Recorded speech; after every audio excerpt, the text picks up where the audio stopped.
우리는 세상 속에 살면서요, 참 수많은 사람들을 만나게 되고요, 수많은 문화들을 대하면서 살아갑니다. 그뿐 아니라 그 안에 담겨 있는 어떠한 사상들과 또한 정신들의 영향을 받으면서 살아가죠. 그리고 그런 것들에 우리가 또 영향을 받으며 또 영향을 끼치면서 살아가는데, 세상에는 건전하고 또 성경적인 것들도 있지만은요, 대부분의 것들이 우리를 향하여서 대적해 오는 것들, 우리가 이겨내야 하는 것들인 것 같습니다. 현실적 무신론, 그리고 종교다원주의, 물질적 성공주의, 향락주의, 동성애, 그리고 너무나도 열려있는, 개방되어 있는 성적인 문화, 이러한 것들이 그러한 것들이죠. 현대교회는 이러한 사회의 모범을 보여주면서 주도해 나가야 하는데, 현실은 오히려 사회적인 신뢰를 잃어버리는 그러한 것들을 우리가 볼 수 있습니다. 특히 코로나 시즌을 겪으면서 참 많은 사람들이 교회를 등지고 떠나가는 것 같습니다. 이것이 우리가 살고 있는 이 시대의 현실인 거예요. 목회자인 저보다 사회에 나가서 싸워야 하는 여러분들이 그 현실을 더 피부로 절감하고 계시리라 저는 믿습니다. 이런 시대는요, 우리에게 질문을 합니다. 우리에게 어떤 질문을 하냐면, 이래도 여전히 너희가 믿고 있는 예수가 해답이냐? 세상이 이렇고 교회가 이런데 여전히 너희가 믿고 있는 그 예수 그리스도가 해답 맞냐라고 물어본다는 것입니다. 이 질문에 여러분들은 뭐라고 대답하시겠습니까? 과연 우리는 예수님만 믿는 믿음으로 세상을 살아갈 수 있습니까? 여러분, Trust Fall이라는 게임 아십니까? 한 사람이 단상 위에 올라갑니다. 그리고 사람들이 그 밑에 모여 있는 거예요. 그리고 그 단상 위에 올라가 있는 사람은요, 이 모여 있는 사람을 향하지 않고 등지고 섭니다. 그리고 이 사람은 그 사람들을 향해서 뒤로 떨어집니다. 그럼 밑에 있는 사람들이 그를 받아주는 그런 게임인 거예요. 뒤로 넘어지는 사람이 아래에서 받아주는 사람에 대한 trust, 그러니까 신뢰, 믿음이 없으면 절대 뛰어내릴 수 없는 그런 게임인 것입니다. 그래서 이 게임을요, trust 게임, 즉 신뢰 게임이라고 하는 거예요. 종종 이 게임을 하다가요, 상대방을 믿지 못해서 실패하는 사람이 있어요. 믿지 못하면 어떻게 하는 줄 알아요? 저 못 뛰겠어요 하고 그 강단 위에서 내려오게 되는 거예요. 그걸 보고 뭐라고 하냐면 trust fail이라고 합니다. 이 게임이 이러한 게임이래요. 저는 우리의 믿음이 이 trust fall과 상당히 닮아 있다고 생각합니다. 우리 중 누군가는 trust fall에 성공하는 사람이 있어요. 그러나 우리 중 누군가는 trust fail 하는 사람이 있다는 것이에요. 이 차이는 어디에 있는 것일까요? 이 차이는 무엇 때문에 나는 것일까요? 그것은 우리가 얼마나 주님을 신뢰하고 있느냐, 우리가 주님을 얼마나 믿느냐가 이 차이를 만듭니다. 사랑하는 청년 여러분, 여러분들은 trust fall에 성공하고 계십니까? 아니면 trust fail 하고 계십니까? 오늘 우리가 본문으로 읽은 말씀을 보면은요, trust fall에 성공하고 예수님께 칭찬받는 한 사람이 등장합니다. 그 사람이 누구였냐면 바로 로마의 백부장이었습니다. 이 로마의 백부장을 통해 우리는 어떻게 하나님께 칭찬받는 그리스도인이 될 수 있을까를 고민해 보기를 원합니다. 오늘 설교의 이해를 위해서 본문을 한번 간단하게 요약해 보려고 합니다. 예수님께서 가버나움이라는 곳으로 내려가십니다. 거기에 로마의 백부장, 우리 시대로 따지면 군대에서 중대장급에 속하는 그러한 사람이 살고 있었죠. 그가 아끼는 종이 하인이 병에 들었습니다. 그래서 거의 죽기 직전까지 간 것 같아요.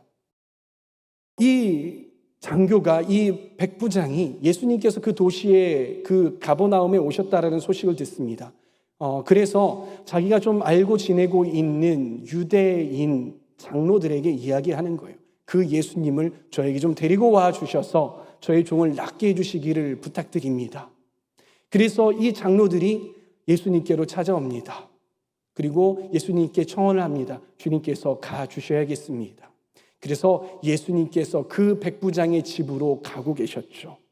그런데 이 백부장은요, 어떤 일인지 자신의 친구들을 이 예수님께 보냅니다. 보내면서 하는 이야기가 예수님 오실 필요가 없습니다. 예수님 안 오셔도 됩니다. 그저 예수님께서 말씀만 하시면 제 종이 나을 줄로 믿습니다. 예수님 오시지 마십시오. 이렇게 소식을 전하는 것입니다.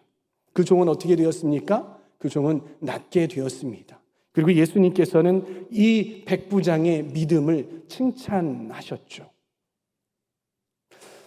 오늘 본문에 보면은요, 한국어 성경으로는 잘 그 의미가 드러나지 않는 한 단어가 있습니다. 그 단어에 한번 집중해 보시기 바랍니다. 헬라어로는 헬라어로 쓰여졌는데 어떤 단어냐면 악시오라는 단어라고 합니다. 이 NIV 성경, 그 영어 성경에는 이 단어를 뭐라고 썼냐면 deserve라는 단어로 썼어요. 한국어로는 어떻게 번역이 되냐면 뭐뭐할 가치가 있다, 뭐뭐할 자격이 있다라고 쓰여지게 되는 이 단어인 것이에요. 이 단어의 용례를 한번 살펴보면요, 나는 그 상을 받을 만한 사람이다, 나는 그 상을 받을 만한 자격이 있어 라고 할 때에 deserve라는 단어를 쓰게 되고 이 axio라는 단어를 쓰게 된다라는 거예요. 여러분, 이 단어가 왜 중요할까요? 이 단어가 중요한 이유가 무엇일까요? 그 이유가 무엇이냐면요, 이 단어를 통해 이 본문 말씀을 보게 되면요, 이 성경에 등장하고 있는 사람들이 예수님을 어떻게 생각하고 어떻게 믿는지 우리는 분별할 수 있기 때문인 것입니다. 먼저 유대인의 장로들을 함께 보도록 합시다. 유대인의 장로들은 이렇게 이야기합니다. 누가복음 7장 4절에서 5절 말씀 함께 읽습니다. 시작. 그들이 예수께로 와서 간곡히 탄원하기를 그는 선생님에게서 은혜를 받을 만한 사람입니다. 그는 우리 민족을 사랑하는 사람이고 우리에게 회당을 지어 주었습니다 하였다. 여기서 뭐라고 합니까? 그 백부장은 예수님 당신이 베푸는 은혜를 받을 만한 자격이 있다. 즉 악시오하다, deserve하다라고 이야기를 하는 거예요. 그래서 예수님께서 가야만 합니다라고 이야기를 하는 겁니다. 왜입니까? 그 이유는 그 백부장이 다른 사람들과는 달리 이스라엘을 사랑하는 사람입니다. 그리고 그가 우리를 위해서 회당을 지어 주었습니다. 그렇기 때문에 그 사람은 당신이 베푸는, 예수님 당신께서 베푸시는 은혜를 받을 만한 자격, 악시오가 있는 사람입니다. 이렇게 이야기하는 거예요. 이 유대인의 장로는 예수님을 어떠한 분으로 인식하고 믿고 있습니까? 유대인의 장로들은 예수님을 내가 갚지 못하는 은혜를 대신 갚아주는 분, 나는 그 사람을 치유할 수 없지만 나를 대신해서 치유해 주시는 분, 어쩌면 좀 이들이 듣기에 서운할지 모르지만 이럴 수 있어요. 나를 대신해서 뭔가를 해주시는 분, 나에게 도움을 주시는 분, 그래서 나는 이분을 시킬 수 있는 사람. 이번엔 좀 백부장을 함께 보도록 합시다. 누가복음 7장 6절에서부터 7절까지의 말씀을 함께 읽어보실까요? 시작.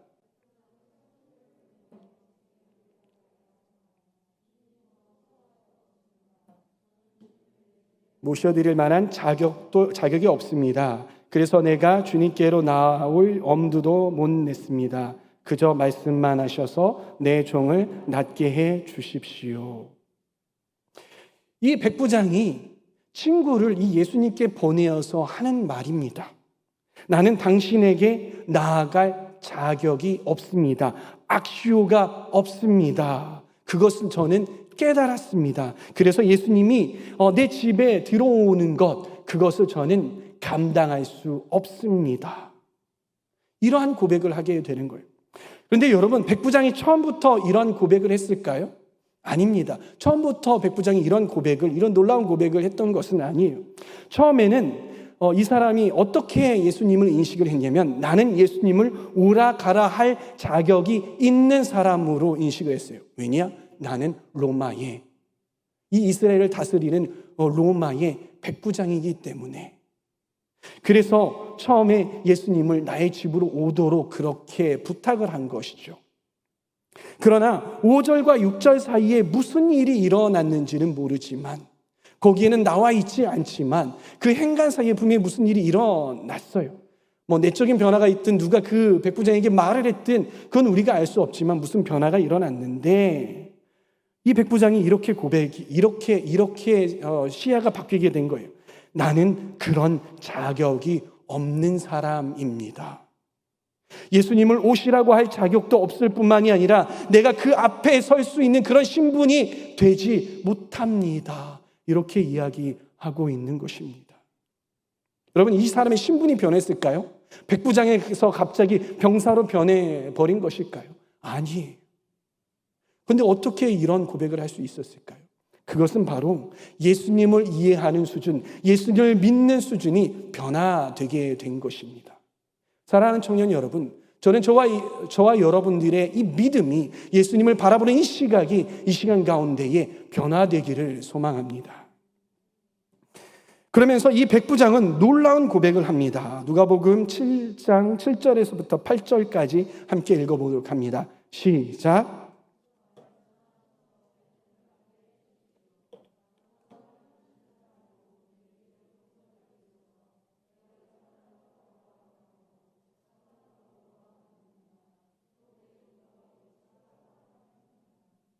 여러분들 이 말씀을 보면서 이 백부장이 예수님을 어떤 수준으로까지 믿고 있는지 여러분들 보이십니까?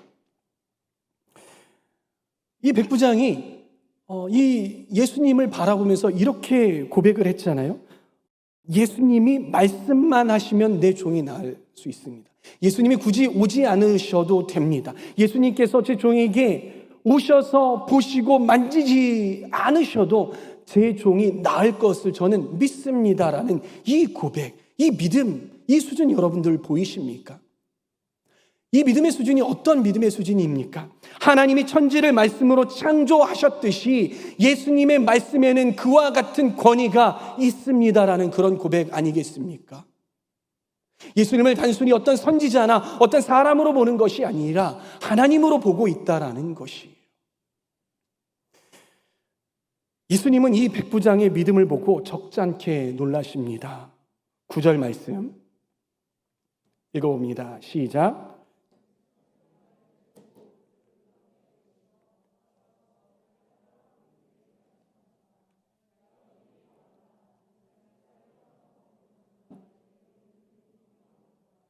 예수님께서 놀라셨어요. 이 백부장의 말을 듣고 놀라셨어요. 그 믿음을 보고 느끼시고 놀라신 거예요. 그냥 예수님께서 들으시고 그냥 그렇구나 하고 지나가실 수 있지만 가시던 길을 멈추시고 뒤를 돌아서 자신을 따르고 있는 그 무리들을 향하여서 야, 나는 이만한 믿음을 이스라엘에서 본 적이 없다. 정말 귀하지 않느냐라고 그렇게 칭찬하시고 그렇게 놀라신 것들을 표현하고 계시다라는 것이 유대인에게서도 찾아볼 수 없었던 믿음, 심지어는 자기의 제자들, 동고동락하면서 늘 함께 다니는 그 제자들에게서도 찾아볼 수 없었던 그 믿음을 로마의 백부장이 가지고 있었던 것입니다. 이 백부장은 믿음으로 예수님을 놀래켰어요. 이 백부장은 그 믿음으로 예수님께 칭찬받았던 것입니다. 성경에 보면 예수님께 칭찬받는 몇몇의 사람들이 등장을 하죠.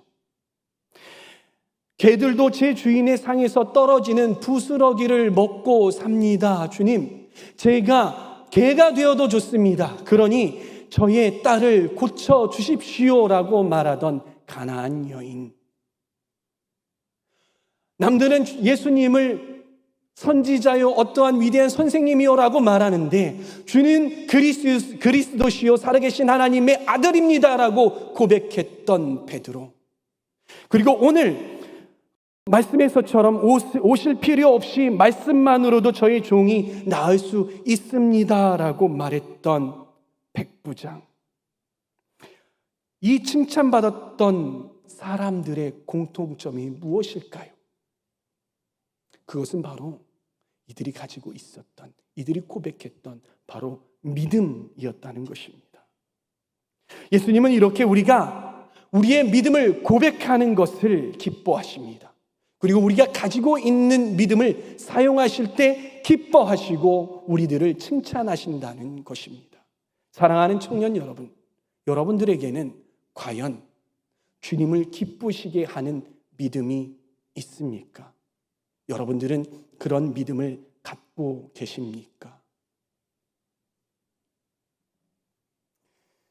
저는 제 아이들을요, 침대 위에다가 그리고 책상 위에다가 올려놓고요, 뛰어내려 하면서 뛰어내릴 때 받는 그런 게임을 좋아해요. 처음에는요, 아이들이 아빠한테 이렇게 점프하는 것들을 굉장히 주저합니다. 그래서 아이들이 무서운가 봐요. 아빠 나 받아줄 거야? 나 꼭 잡아줘야 돼? 막 이러면서 주저주저 하는 거예요. 처음에는요, 아빠 손을 막 붙잡고요, 이렇게 내려오기도 하고요. 이건 뭐 점프하는 건지 아빠를 잡고 내려오는 건지 분간할 수 없을 정도로 소극적으로 이렇게 뛰어내려요. 그러다가 그런 경험들을 이제 계속 하잖아요. 그러면 아이들이 이제 아빠한테 뛰기 시작합니다. 좀 더 쾌감을 느끼기 위해서 아빠한테 뛰는데 눈을 감고 뛰기도 합니다. 어떨 때는요, 제가 이 아이들을 바라보지도 않는데 아빠한테 뛰어내려가지고 놀랐던 적도 있어요. 그래서 제가 이 아들에게 물어보는 거예요. 야, 시온아, 너는 어떻게 이렇게 아빠한테 잘 뛰어내릴 수 있어? 라고 제가 물어보죠. 그러면 그 시온이가 대답을 하는 거예요. 아빠가 받아줄 거잖아. 아빠 나 믿어. 이렇게 이야기하는 거예요. 그 아이에게는요, 아빠에 대한 믿음이 있어요. 저는 아이가 그런 이야기를 하고 아빠한테 뛰어내릴 때마다 아빠로서 얼마나 행복한지 모릅니다. 왜냐하면 내 아들이 나를 믿기 때문이고요. 내 아들이 나를 믿어. 나를 의심하지 않고 나를 믿어. 이럴 때 제가 얼마나 기쁜지 몰라요.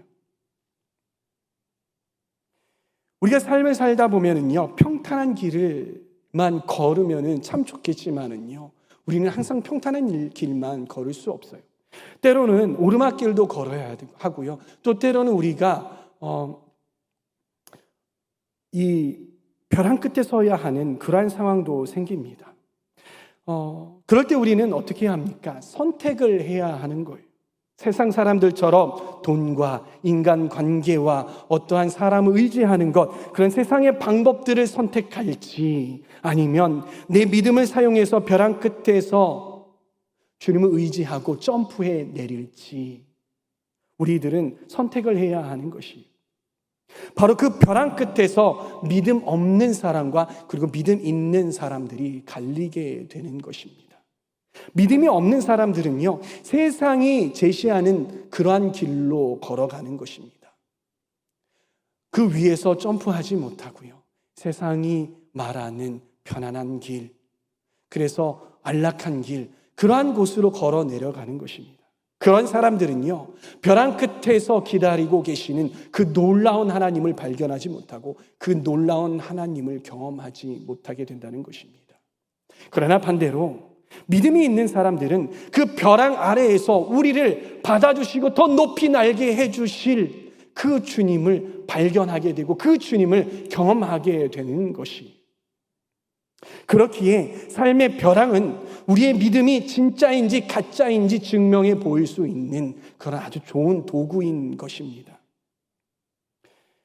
신앙인들을 보면은요, 사람을 신뢰하고 점프하는 것들을 아주 잘하는 그런 사람들이 있어요. 그러나 어떤 사람들은요, 그런 것들을 잘 못하는 사람들이 있어요.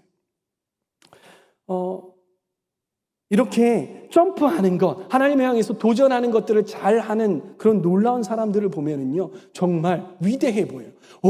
저 사람은 어떻게 저렇게 잘할 수 있지?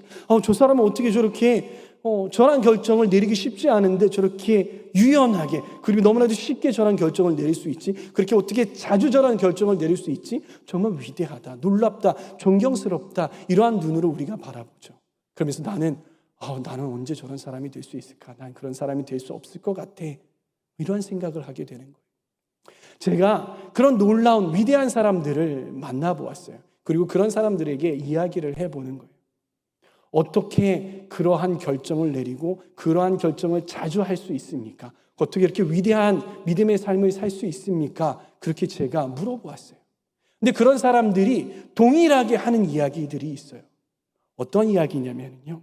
처음에는 그런 사람들도 그렇게 위대한 결정을 내리고 점프해내기가 쉽지 않았다라는 거예요. 그런데 어떠한 상황에 대해서 자기도 모르게 그러한 결정을 내리면서 점프해내린 거예요. 그것이 한 번, 두 번, 세 번, 네 번 그렇게 점프하고 하나님 앞에 도전하다 보니까 깨닫게 되는 거예요. 아, 내가 뛰어내리면 하나님께서 나를 받아주시는구나. 내가 뛰어내려도 나는 죽지 않는구나. 내가 뛰어내려도 내가 망하지 않는구나. 내가 뛰어내려도 나는 파산하지 않는구나. 하나님께서 나를 붙들고 계시는구나. 이런 경험들을 하게 되었다라는 거예요. 그런 경험을 반복해서 하게 되다 보니까 신앙이 계속 성장하고 성숙하게 되는 것이에요.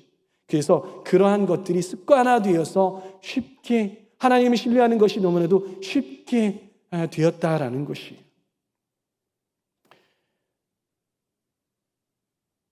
외줄타기 하는 한 서커스 단원이요.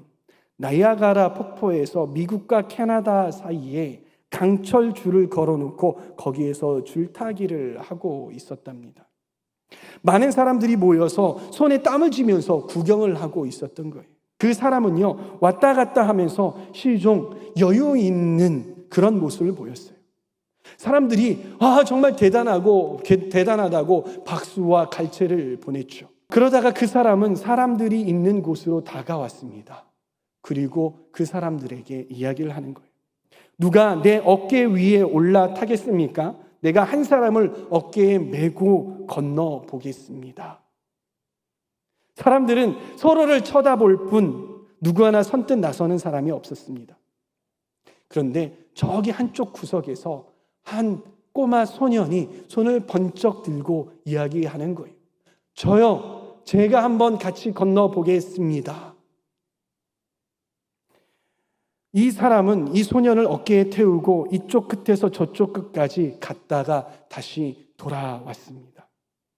사람들이 더 많은 박수를 보냈어요. 나중에 사람들은 이 소년에게 물어봤습니다. 얘야, 너 겁나지 않든?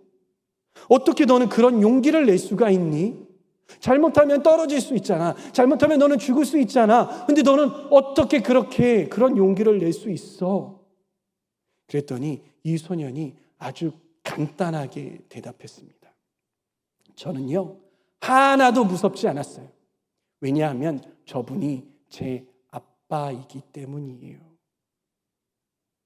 이 소년에게는 그 줄이 안전한지 그렇지 않은지, 바람이 얼마나 부는지, 아니면은 나에게 안전장치가 있어서 떨어져도 괜찮은지 안 괜찮은지 이러한 것들이 의미가 없었다는 것이, 단지 이 소년에게 중요했던 것이 있었는데 그것이 무엇이었냐면 누가 나를 업고 갈 수 있을까? 나를 업고 가는 사람이 누구인지 그것이 중요했던 거예요.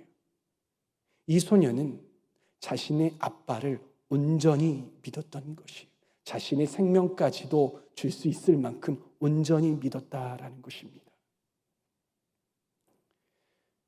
사랑하는 청년 여러분, 우리에게는 믿기에 너무 많은 증거들이 필요한 거 아닐까요?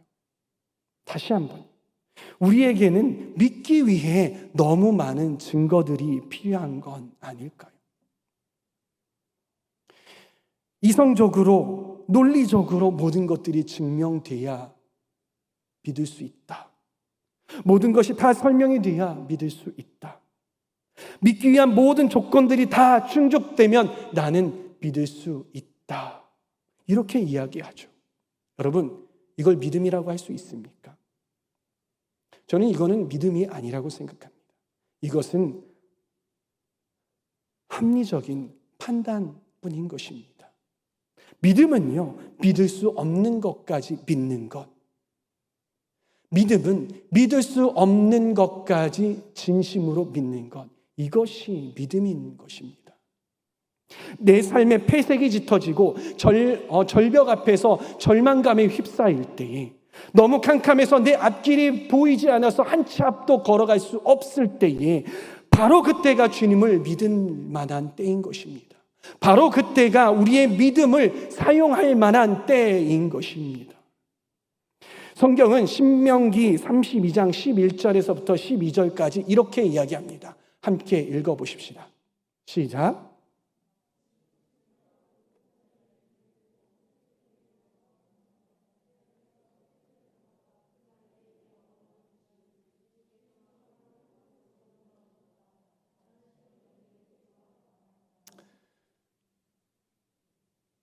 이 말씀을 보면은요, 독수리가 새끼 독수리를 날게 하는 훈련법이 있다고 해요. 그게 어떤 방법이 있냐면, 어미 독수리가 둥지를 막 흔들고 날개짓을 해서 새끼 독수리가 더 이상 둥지에 있지 못하게 하는 거예요. 그럼 이 새끼 독수리가 둥지에서 뛰어내리든지 아니면 추락하든지 떨어지는 것이죠. 그러면 새끼 독수리는 으악 하면서 이 본능적으로 날개짓을 하면서 추락을 하는 겁니다. 이 새끼 독수리가 바닥에 닿기 전에 어미 독수리가 날아서 이 득으로, 날개로 이 새끼 독수리를 딱 받아서 올라간다고 합니다. 근데 이 과정을 계속해서 반복을 한다고 합니다. 그렇게 되면 새끼 독수리가 스스로 날 수 있게 된다고 해요. 성경이 이렇게 이야기하고 있잖아요. 이 뜻이 무엇입니까? 하나님께서도 우리를 그렇게 훈련시키고 계시다라는 거예요. 하나님께서 우리를 훈련시키기 위해서 절벽을 사용하신다라는 것입니다. 여러분, 하나님께 칭찬받는 신앙인이 되어야기 위해서는 우리는 어떻게 해야 할까요? 하나님께서 막 우리의 삶을 막 흔드시고 절벽으로 우리를 막 내모시고 절벽 끝까지 가가지고 떨어지면 큰일 나겠는데, 막 이렇게 되는 상황 속에서 하나님이 너 뛰어내릴래 안 뛰어내릴래, 뒤에 더 이상 길이 없어, 뛰어내릴래 안 뛰어내릴래 하면서 하나님이 통 밀어서 떨어질 때, 그때 으악 하고 떨어지면서 날개짓 하는 그런 믿음을 하나님께서 칭찬하실까요? 하나님께서 찾으시는 믿음이 무엇입니까? 하나님께서 찾으시는 믿음은 하나님이 우리의 환경을 흔드시기 전에 trust fall, 그러니까 믿음의 도전, 믿음으로 점프하는 그러한 것이라는 것 여러분들 기억하시기 바랍니다. 사랑하는 청년 여러분, 우리가 살고 있는 이 시대에 정말 진정한 신앙인을 찾아보기가 너무나도 어려운 시기인 것 같습니다. 어쩌면 예수님 믿는 신앙인으로만 산다고 하면 정말 바보가 되고 정말 무모한 사람이 되는 그런 시대가 이 시대인 거예요. 이런 시대 가운데에서도 나는 예수님만 믿고 따르겠다라고 선포하실 수 있는 저와 여러분들이 다 되시기를 바랍니다. 그리고 서 있는 절벽에서 당당히 주님을 향해 삶을 던질 수 있는 저와 여러분들이 되시기를 소망합니다. 그래서 이런 믿음을 이 세상에서 본 적이 없다라고 주님께 칭찬받는 저와 여러분들 다 되시기를 축복합니다.